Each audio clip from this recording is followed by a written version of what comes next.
Hey everybody, so today I want to talk about investments and just studying, right? Studying the hobby, learning your trade, and putting in the work. Because I think a lot of people in this hobby are genuinely lazy people that really don't respect the craft and what they're getting into. And what I mean by that is you should always be trying to learn, you should always be trying to improve and not make excuses when you get things wrong. And I'm going to start this off by showing a video from December. This is actually a ranking I made of booster boxes that you should invest in from Sword and Shield and SVR. And you can see down in Dog Water, I put Obsidian Flames. And I still hate Obsidian Flames. I think it's a shit set. But my opinion doesn't dictate what happened to Obsidian Flames over the past 4 months, with it being percentage-wise one of the best returns on any of these booster boxes. Same thing with Stellar Crown being at the back of Buy a Box, kind of in the middle of the pack. That's been one of the best performing sets percentage-wise as well. So even though a lot of these, I still like the ranking and what I did, some of them, should have been a lot higher on the list because they performed a lot better than I expected. And the reality is, we're all going to get things wrong. It's part of life. It is what it is. You move on, but you need to learn from it. You should always try and take a lesson out of what you're doing, and you should always try and improve. And for me, I kind of learned this when I resold full time, when I was flipping things.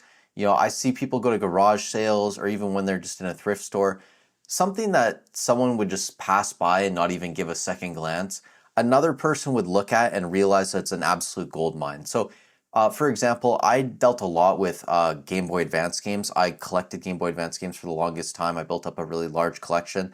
And there are some GBA games that are worth upwards of $1,000, like Ninja 5.0. There are some other ones too that I can't even think of at the top of my head, but not obvious ones, right? Like Ninja 5.0 is probably one of the rarest ones. And if it had like a $50 price tag on it at a garage sale, a lot of people would just scoff at that and not even give it a second glance.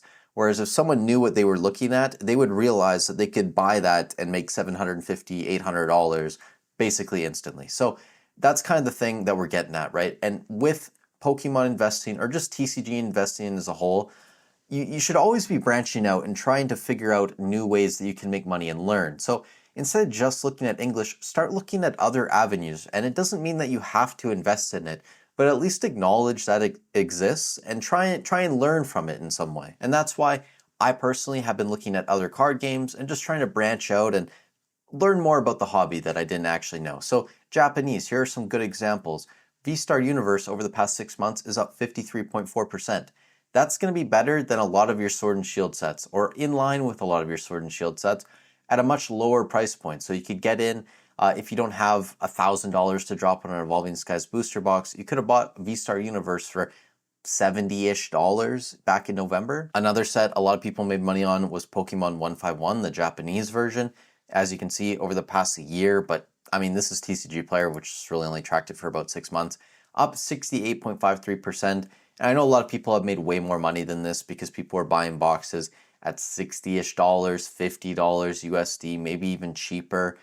We had those crazy reprints going on. Some people were dumping boxes. A lot of people were buying boxes.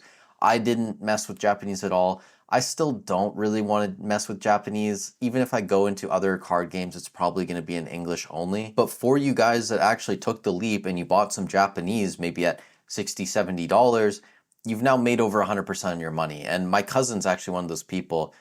He got into Pokemon investing last year, and he actually bought a lot of 151 Japanese.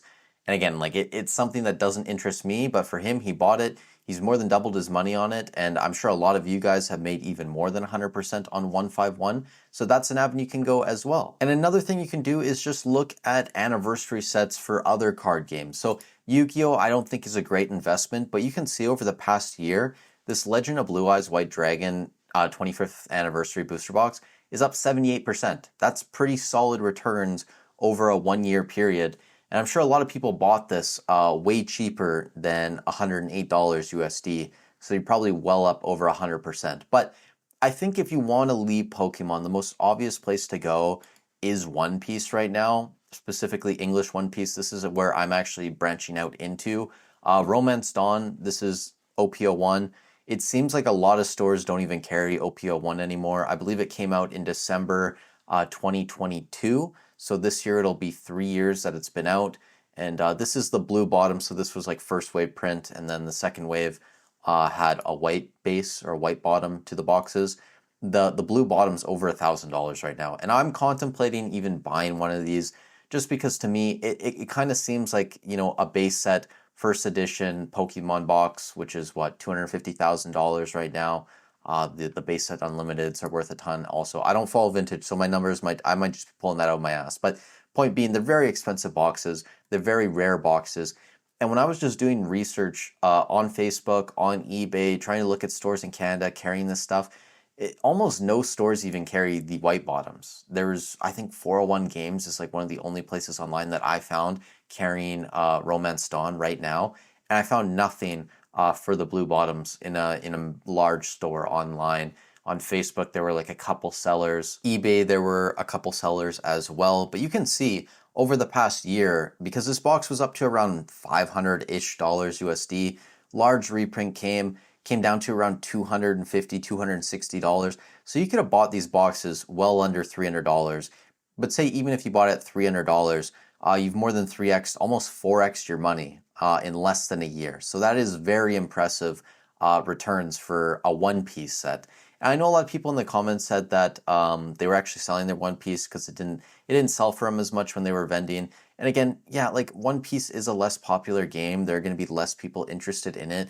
But when you go on TCG Player and you go on eBay and you look at sales, a Romance Dawn box probably isn't the best, but when we get to something like maybe the Premium Booster, which is up 61.65% over the past 6 months, like this is selling pretty much every day. $255 from today. A couple other sales here. That's Japanese though.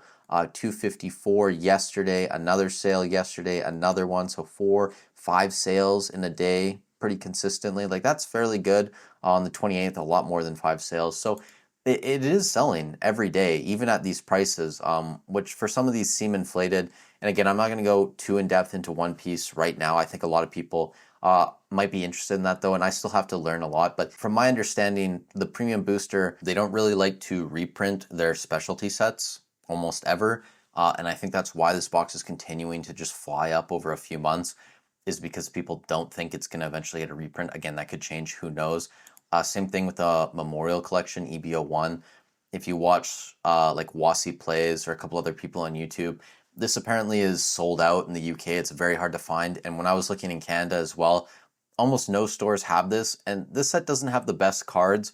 I think, what's the top character? This guy's name is Chopper, I think. Again, I'm still learning all the characters, guys, so, go easy on me. But I think that the top card is $700-ish or something like that. So again, nothing too crazy for a One Piece set. But over the past year, this box is up 82.85%. Past 6 months, over 100%. Like that's great gains. You're not finding that with most Pokemon sets, are you? And they are selling a lot too. So again, like maybe not as consistently, but there's a sale from today. Yesterday there was 3 sales. A couple days before that there was a sale as well on TCG Player. eBay, same sort of thing. There are consistent sales. And even when you look at the cards, there are plays, especially in a lot of these waifu cards. For example, Nami, Boa Hancock is a very popular character. Another Nami there. This is from Awakening of the New Era, OPO5. This is from Emperors of the New World, OPO9. The Nami's from OPO9 as well. And then the Uta from OPO5 as well. Like a lot of these cards, that's 145% return over the past 6 months.